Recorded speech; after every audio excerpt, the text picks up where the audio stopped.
Aujourd'hui, nous allons vous parler de la plus grande collection de Toyota Land Cruiser anciens au monde.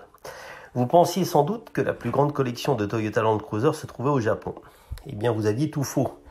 Elle se trouve aux États-Unis, dans une ville bien connue des amoureux de la vitesse, à Salt Lake City. Loin de ses contrées natales, c'est dans l'Utah que se cache la plus importante et la plus complète collection dédiée au tout-terrain asiatique. Perdu dans un entrepôt à 2 pâtés de maison du centre-ville de Salt Lake City, le Land Cruiser Heritage Museum abrite 70 modèles et variantes du 4x4 nippon. Lorsque Greg Miller s'est rendu compte que Toyota n'avait pas de musée pour célébrer l'histoire de son véhicule fétiche, l'idée de créer son propre musée a germé dans son esprit. C'est ainsi que le Land Cruiser Heritage Museum a ouvert ses portes à Miller Motorsport Park en 2013, avant de déménager 2 ans plus tard à Salt Lake City. L'obsession du maître des lieux est telle que la collection ne cesse de croître. Cela n'est pas près de s'arrêter, Greg recherche activement plus d'une dizaine de modèles dans un rare AK10 et un corbillard. Son objectif est simple, mais la tâche compliquée, acquérir un exemplaire de chaque génération et de chaque série du mythique Land Cruiser. La collection comprend actuellement 70 véhicules, allant d'un BJT de 1953 à un Land Cruiser Heritage Edition de 2020, un modèle rarissime produit à 1200 exemplaires, en passant même par un mini cruiser et un méga cruiser.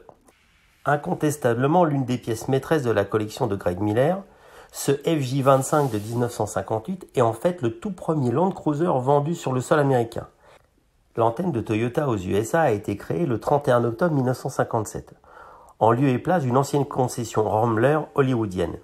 Et les ventes ont débuté dès l'année suivante. John Rose, le propriétaire de Rose Toyota, a passé commande d'un Land Cruiser dès sa présentation, si bien que le véhicule a dû être livré dans le port de Long Beach, car la concession n'était pas encore construite. Selon les archives du musée, le propriétaire original du FJ25 était un enseignant de Long Beach.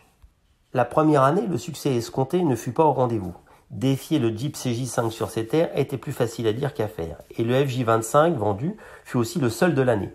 En 1958, la concession n'a vendu que 288 véhicules en Amérique, dont 287 de la mignonne berline Toyopet Crown.